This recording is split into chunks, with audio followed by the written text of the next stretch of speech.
तो अब की एक बात यह कि कोलकाता में डॉक्टर के साथ जो हुआ उसके बाद भी चीजें नहीं ठीक की जाएंगी तो कब की जाएंगी?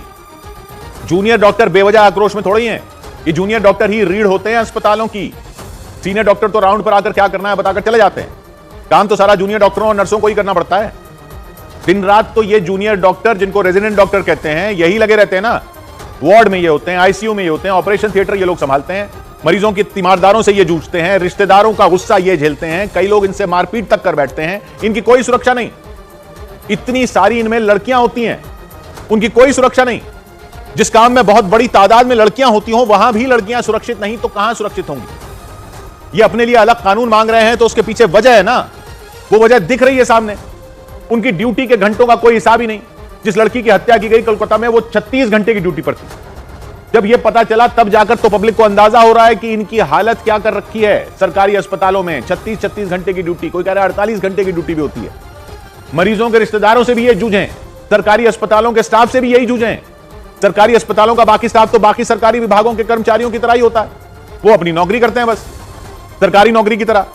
लेकिन ये डॉक्टर बिना किसी हिसाब की ड्यूटी करते रहे, तभी तो पहला मौका मिलते ही प्राइवेट नौकरी पर निकल जाते हैं ये। और बड़े शहरों के बड़े सरकारी अस्पतालों में तो मरीज दूर दराज से आते हैं। उनके रिश्तेदारों का उस शहर में घर ही नहीं होता, वो वहीं अस्पतालों में रहते हैं मरीजों के साथ। लोगों का रेला लगा रहता है और इन जूनियर डॉक्टरों से इस पूरी भीड़ भाड़ में 36 घंटे की ड्यूटी करवाई जाती है। बैठने तक की जगह नहीं देते जूनियर डॉक्टरों को। वो सेमिनार रूम देखा ना, जहां वो लड़की सुस्ताने गई थी, छोटी सी जगह कोने में मिली तो वहां ऐसे आराम कर लेते हैं ये जूनियर डॉक्टर। 7-7 साल तक मेडिकल की सबसे मुश्किल पढ़ाई करने के बाद ये मिलता है इनको। और बड़े लोगों को ये सब दिखता ही नहीं। दिखेगा कैसे? क्योंकि बड़े लोगों के लिए तो प्राइवेट अस्पताल हैं। सरकारी अस्पतालों में तो गरीब जाते हैं, उनकी दुनिया ही अलग है। सरकारी अस्पतालों में तो बड़े लोगों के बच्चे तब जाते हैं जब उनको डॉक्टरी की पढ़ाई करनी होती है। एक्सपीरियंस लेने के लिए ट्रेनिंग सेंटर बन गए हैं डॉक्टरों के लिए ये सरकारी अस्पताल। लेकिन क्या गलती उनकी? कौन नौकरी करेगा ऐसे? सुविधाएं कुछ है नहीं। कई दिन जागकर ड्यूटी करो और फिर जो कमी रह जाए इलाज में उसमें मरीजों का गुस्सा भी झेलो। बड़े सरकारी विभागों के अधिकारी थोड़े ही आते हैं नाराज मरीजों के सामने। सारी व्यवस्था सरकार की, और कुछ हो जाए तो सामने पड़ते हैं जूनियर डॉक्टर। क्यों नहीं मांगेंगे वो सुरक्षा? क्यों नहीं मांगेंगे वो बेसिक सुविधाएं? कौन करवाता है 36 घंटे की ड्यूटी?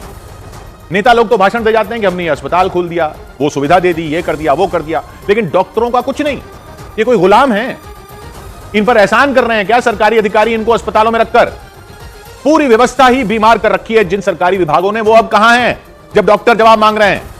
बंधुआ मजदूरों से बुरा हाल कर रखा है डॉक्टरों का। 100 बात की एक बात।